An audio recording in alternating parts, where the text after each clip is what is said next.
Graças a Deus, irmãos, estamos aqui para mais uma aula do curso de Gestão Eclesiástica. Hoje nós falaremos um pouco sobre a teoria das organizações. Vamos lá. Teoria das organizações. Bom, um expoente da teoria das organizações, sem dúvida, é Max Weber. Nós vamos falar só um resumo dessa teoria, porque ele preconizou essa teoria. Bom, sociólogo, jurista, historiador, economista alemão, considerado um dos fundadores do estudo sociológico moderno, crítico da teoria clássica do mecanicismo, teoria que nós já estudamos, e da teoria das relações, o romantismo. Ele critica as duas, né? Estabelece uma como mecanicismo e a outra como romancismo, porque ele acreditava que era inviável as ideias de Otto Mayer e de Maslow. Suas colocações em pesquisas e teorias são estudadas ao longo dos anos. Ele enfatiza o estabelecimento de normas coletivas legitimadas no âmbito do trabalho e da sociedade. Crença nas organizações formais, baseadas em leis formais, admitida pelas pessoas que agem em um interesse ou não da arbitrariedade de alguém. Então ele sistematiza normas coletivas legítimas no âmbito do trabalho e da sociedade. Então Max Weber é um dos grandes sistematizadores, né, desse processo.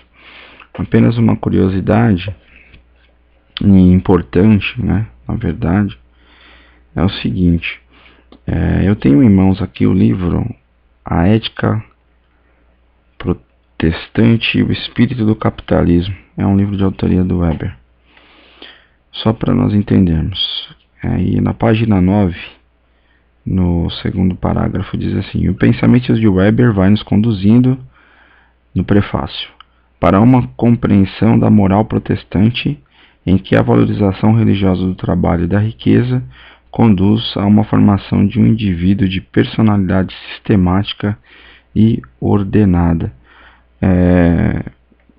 Aqui o prefácio faz um paralelo, né, do pensamento de Max Weber. Quem escreve o prefácio é o Dr. Ronaldo de Oliveira Batista. Ele é doutor em Linguística pela Universidade de São Paulo, coordenador e professor do curso de Letras da Universidade Presbiteriana Mackenzie. Além de textos periódicos especializados, é autor dos livros Introdução à Pragmática, da editora Mackenzie, e A Palavra e a Sentença, da editora Parábola. Ele coloca aqui uma questão importante.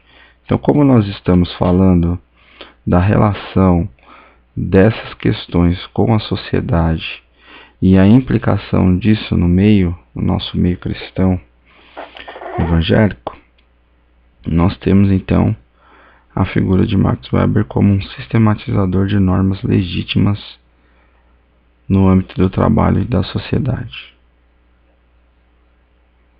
Ou seja, nós entendemos que, né, através de pesquisas, né, se percebe que existe uma influência cristã protestante no perfil social da forma de conduta do trabalhador e da propagação da riqueza. Então a grande questão toda é a natureza dos princípios e fundamentos cristãos, gerando pessoas comprometidas, com um nível de formação um pouco mais elevado, com uma personalidade mais sistêmica e ordenada. Ou seja, o cristão protestante, ele era mais regrado, tinha uma postura muito mais organizada, e assim com certeza se destacava em todos os lugares que trabalhava e toda atividade que se propõe a fazer. É interessante porque quando a gente ouve falar de Max Weber, a princípio não se faz essas ligações. Eu acho importante vocês fazerem. Inclusive, eu recomendo essa leitura. O livro é Ética Protestante e o Espírito do Capitalismo, de Max Weber. A editora é Martin Claret. Vamos avançar. Na teoria das organizações, né, Max Weber preconiza algumas questões e que nós vamos discutir lá agora. A teoria das organizações é também conhecida como burocrática, né? Ela é uma análise das variáveis que extrapolam o âmbito das fábricas, aplicável a todo tipo de organização. Então, eles extrapolam o âmbito da produção de dentro das fábricas para poderem fazerem as suas análises e estabelecerem regimentos, regras e normas, objetivos. Ocorreu também um aumento da complexidade nas análises, né? Então, o que nós podemos dizer de uma análise? Uma análise, ela está ligada a um fato, né? A algo. E essa análise ela vai ter a sua variação de complexidade mediante ao fato ou a algo que se analisa. É uma definição simples, mas boa para que vocês memorizem. Implantação do sistema burocrático por parte das organizações. Então houve essa sistematização da burocracia, burocracia que é necessária até hoje. Às vezes a gente reclama dela, mas ela tem que ser respeitada em muitos momentos, né? Senão nós entramos no estado de caos verdadeiramente. Leis racionais e a própria burocracia, novamente aqui. Então havia a análise, o racionalismo e a implantação dos processos burocráticos. A diferenciação de grupos sociais e organizações, aonde ele separa da seguinte forma: grupos primários, que são grupos de amigos, de famílias, de interesse social, entre outros, e informais. Grupos secundários, regulamentos e normas, direitos e deveres formais. Então ele trabalha aqui com grupos primários e grupos secundários.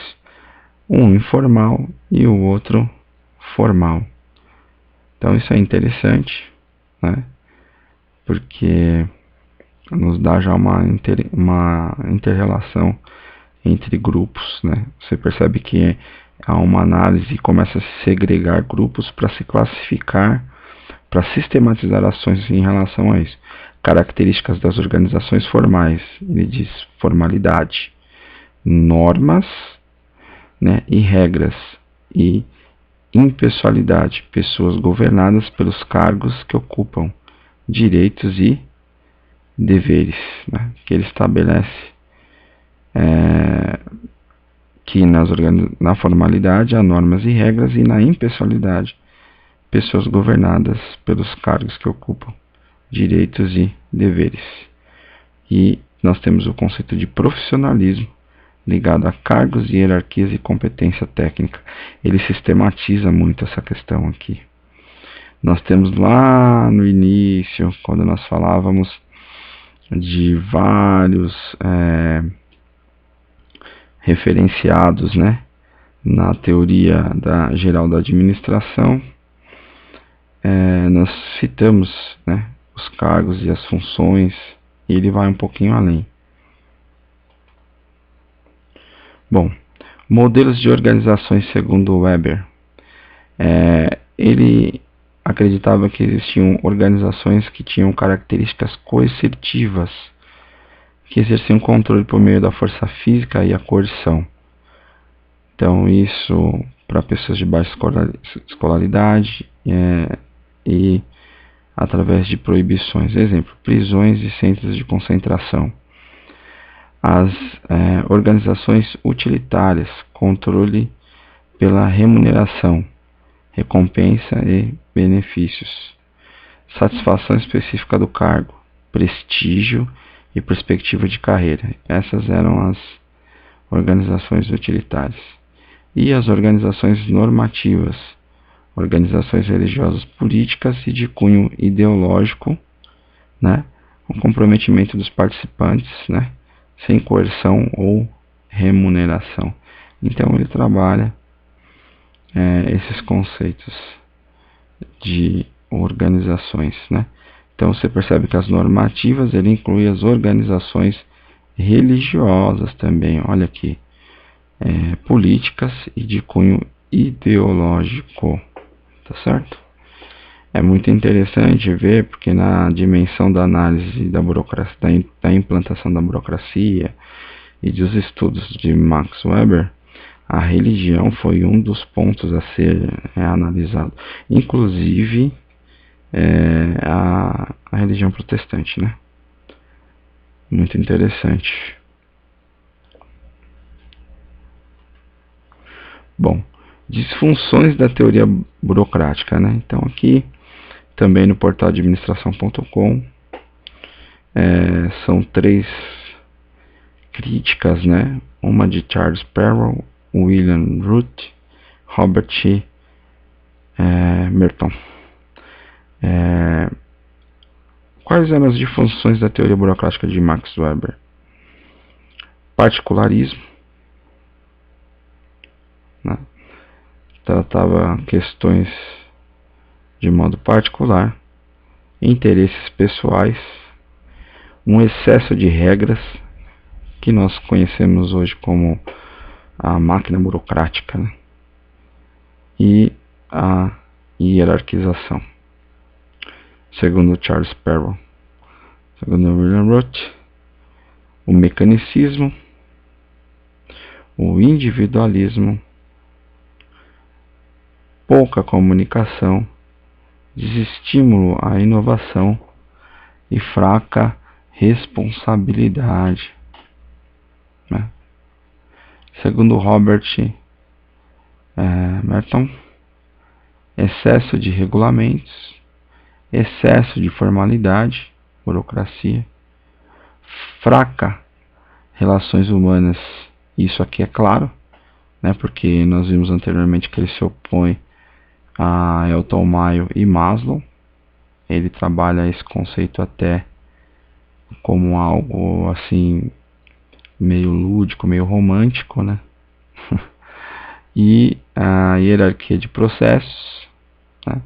Processos decisórios, que também criou um pouco de travamento nas ações, e a exibição de autoridade, né? Que é a exibição da autoridade negativa, tá vendo? E a dificuldade no atendimento. Então, embora Weber tenha sido muito inteligente também, tenha agregado um pouco a toda essa dimensão de processos administrativos dentro da teoria das organizações, que perdura até hoje, né? Os processos burocráticos. Eles têm a sua finalidade, mas eles têm a sua depreciação no sentido de gerar transtorno, né? De fazer um travamento das ações. Então, o que é importante para nós dentro desse conceito, né, de disfunção da teoria burocrática de Max Weber? É enxergar o erro que Weber cometeu na análise, né, e na dimensão das coisas, né? Senão, se a gente for ter um olhar muito focado em processos e procedimentos apenas dentro de uma organização, nós vamos ter problema. Imagina dentro de uma igreja, né? Se nós formos burocratizar todos os processos, gerar formalidades, nós vamos ter, se nós temos uma igreja burocrática, né? Qual é o prejuízo de se ter uma igreja burocrática? Não muda muito disso, tá?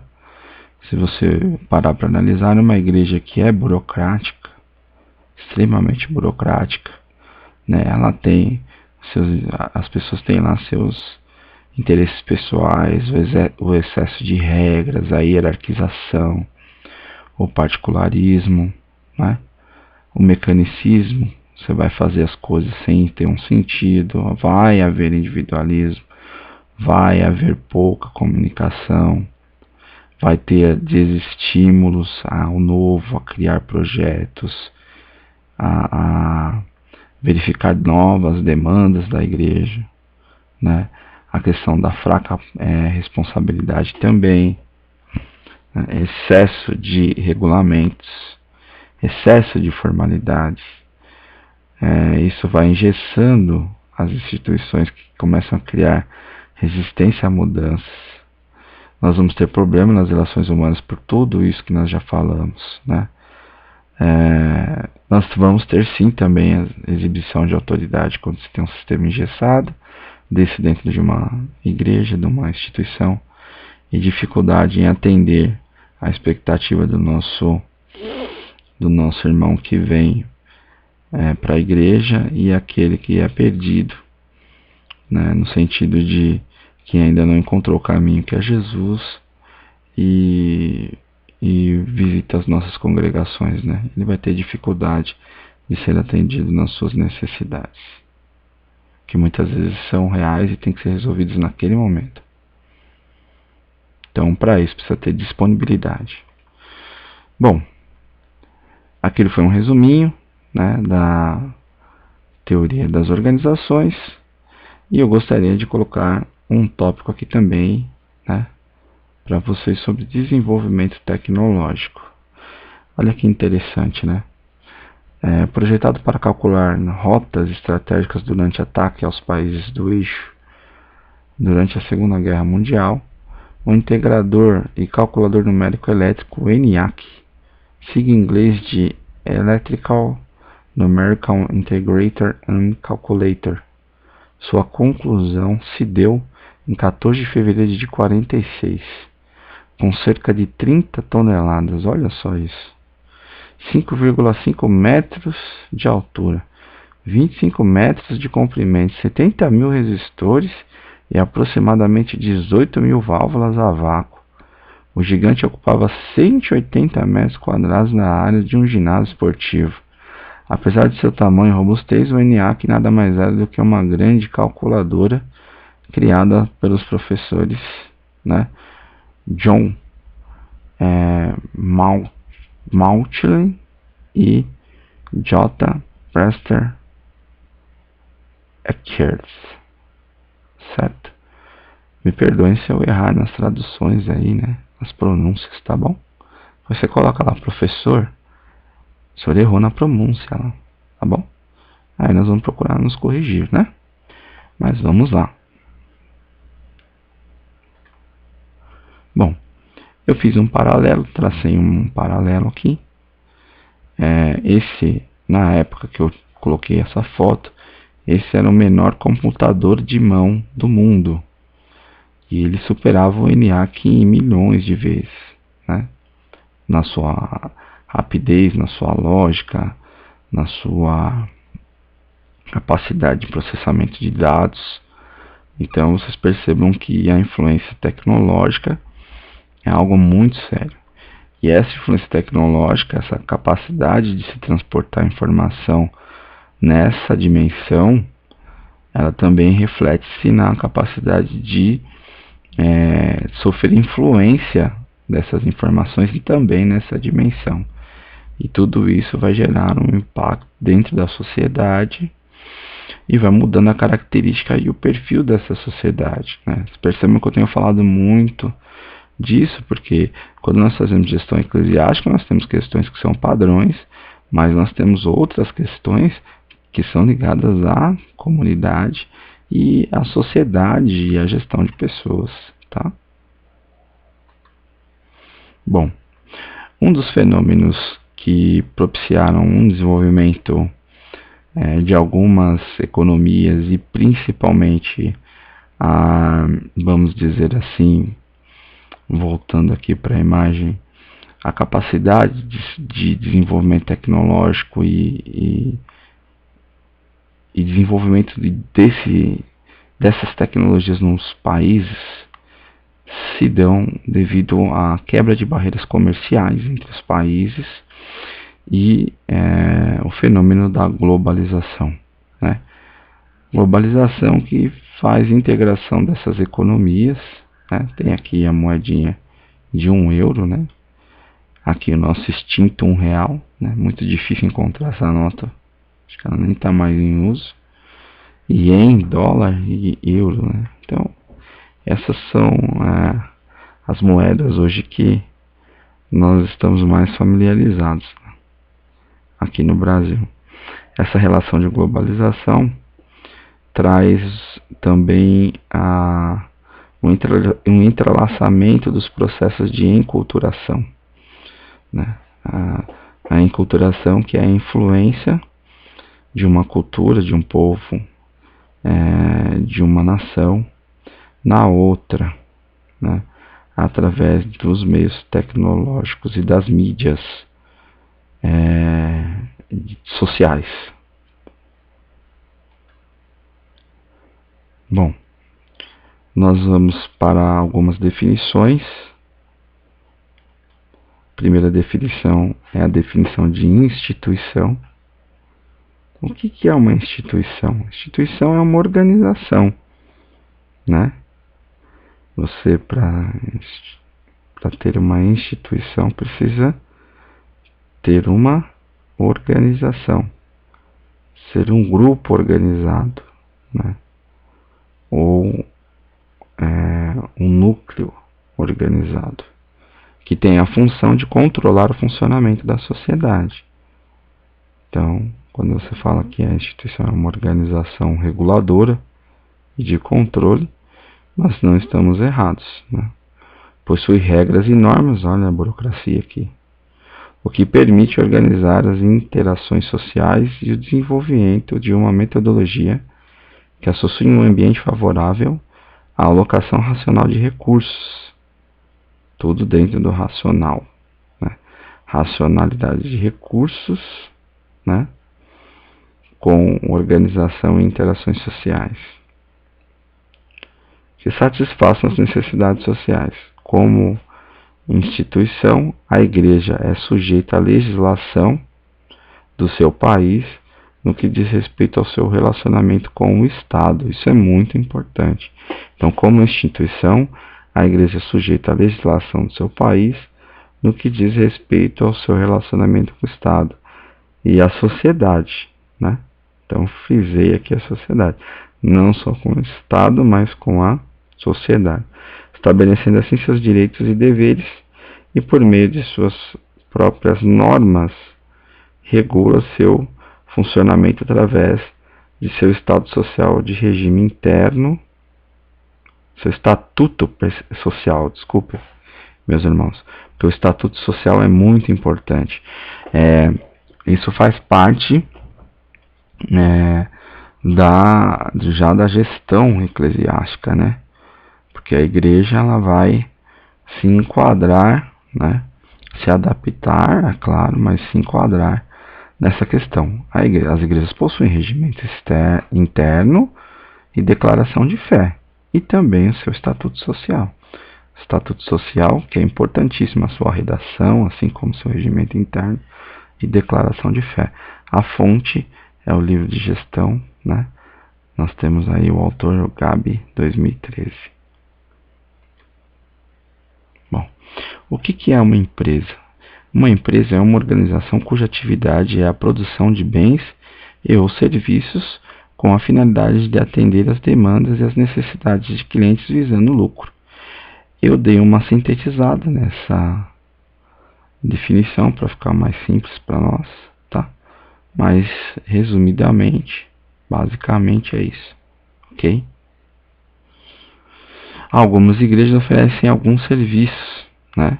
Como, por exemplo, então, olha, estou colocando uma citação aqui, educacionais e editoriais, entre outros.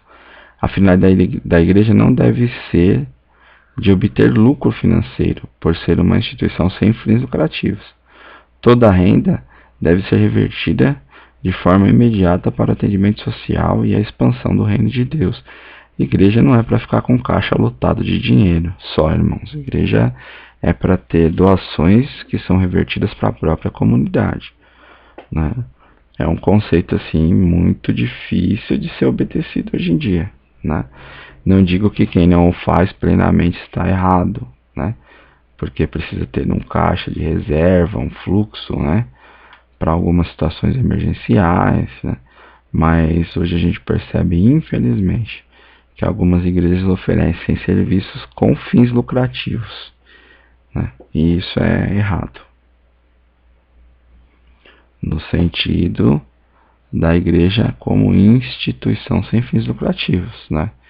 Não impede a igreja de ser a mantenedora de repente de uma livraria onde ela venda livros e tenha recursos oriundos disso, né? Ou que ela mantenha uma escola, né? Confessional, que é uma outra razão social, um outro CNPJ e que ela vai se beneficiar disso, tá? É uma relação realmente de bens e serviços, né? Produção de bens e serviços. Bom, a igreja, definição etimológica, é eclésia, termo grego que se refere à reunião de um povo sob a convocação. Eclésia é a soma da preposição ek, que significa para fora, e do verbo kalien, que significa chamar, chamado para fora ou chamados para fora do mundo. Aí fiz uma referência aqui ao pastor Ernesto Tonini. O pastor Ernesto Tonini traz considerações importantes e contemporâneas, mesmo ele tendo escrito o seu livro há um certo tempo, ela é contemporânea. A igreja como uma assembleia do povo convocada no lugar público do conselho para fins deliberativos. É isso que a igreja é, né, no sentido até de instituição, né? Uma assembleia de cristãos reunidos para culto. Aqui a gente já tem uma outra dimensão, né? Uma companhia de cristãos, né? Uma reunião daqueles que têm Jesus Cristo como sua esperança, salvação eterna. Observam seus próprios ritos religiosos, realizam suas próprias reuniões religiosas e dirigem seus próprios afazeres como regulamento prescrito pelo corpo, cuja finalidade é a boa ordem. A letra E, a totalidade dos cristãos espalhados pelo mundo, de modo abrangente, todos quanto adoram a Deus e seu Filho Jesus Cristo. Olha quanta coisa que ele fala. E o F é o nome eclésia. É transferido para a Assembleia dos Cristãos Fiéis que já morreram e foram recebidos nos céus. 1 Tessalonicenses 14, 16, né? 4, 14, 16. E a igreja local, né? A igreja local é a reunião de pessoas, olha só, homens e mulheres, dentre povos, línguas e nações, nascida de novo, regenerados pelo Espírito Santo, que se reúnem em determinados lugares para adorar ao Deus vivo e promover os fins do reino de Deus na terra. Então, a definição do pastor Enéas Tonini, né? E nós já estamos quase encerrando essa aula, uma aula um pouco mais curta, né? Nós temos aqui 4 pilares, né, de sustentação que refletem a vida de uma igreja, né?